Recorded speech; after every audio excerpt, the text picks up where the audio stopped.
Hi, I'm Jackie from Leadership in Life. We all set resolutions and sometimes we nail them, but other times maybe we don't achieve them. Did you know that understanding your DISC profile can help you set better goals? We often think about DISC as a communication tool, which it absolutely is. However, it can be used for so much more. Understanding our DISC style can help us recognize our strengths, our motivators, the situations that reduce our motivation, and how we show up under pressure. Knowing these helps set us up for success. For example, our D styles are risk takers, but our S styles aren't.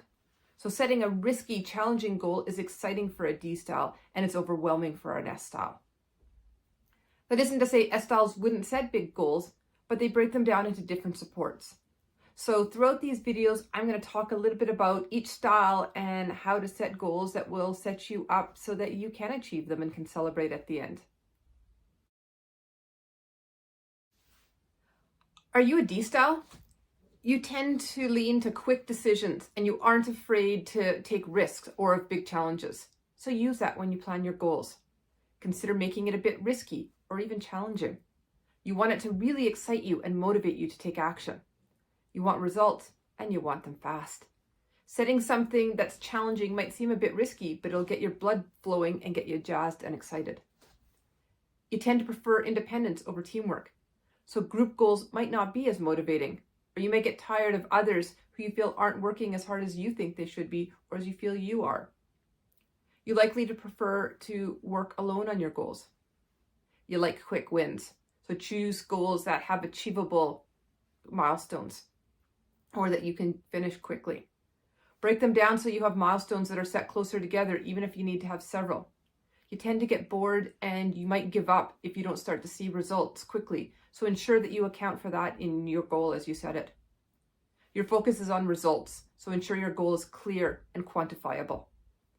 You want something that is clear and quantifiable, so don't say, I want to be a runner. Instead say, I'll run a 10K in less than an hour. Make it tangible, quantifiable, and clear.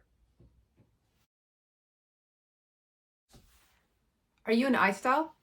You will want to think about the emotion you want to evoke as part of your goal.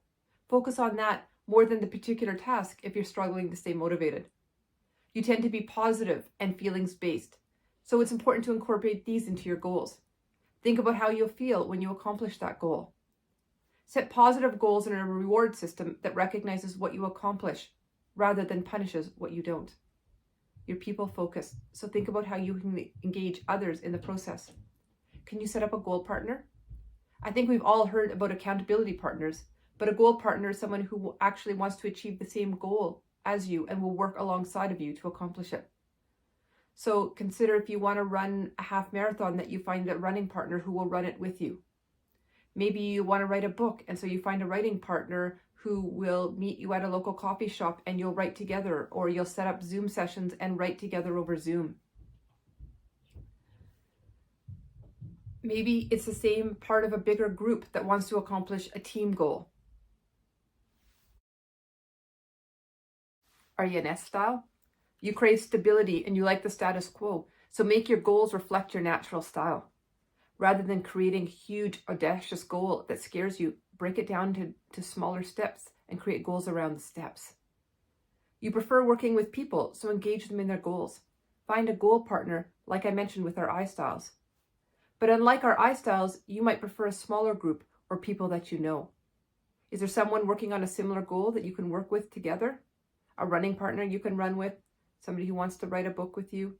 Can you somehow make it about you and others against the goal? The team aspect of not letting someone else down can motivate you. You want to ensure your goals are clearly defined and ambiguity is not your friend. And you tend to be risk adverse, so keep that in mind as you set a goal. And if you want to choose a more risky goal, consider how to mitigate that risk. Rather than focusing on a big, hairy, audacious goal, like maybe our D styles might like, choose a smaller, less scary milestone to make as your goal. Don't spend the time fighting yourself. Find something you feel good about and that you feel is achievable.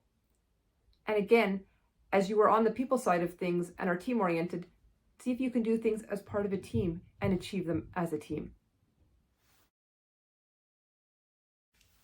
Are you a C style?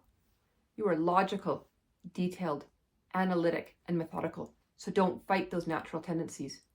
Choose a goal that makes sense to you and for which you can determine the steps.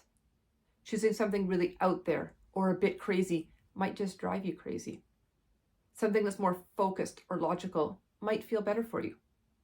Recognize you like details, so include them. You don't like abstract, so pick a concrete goal. Risk and huge challenges can be overwhelming.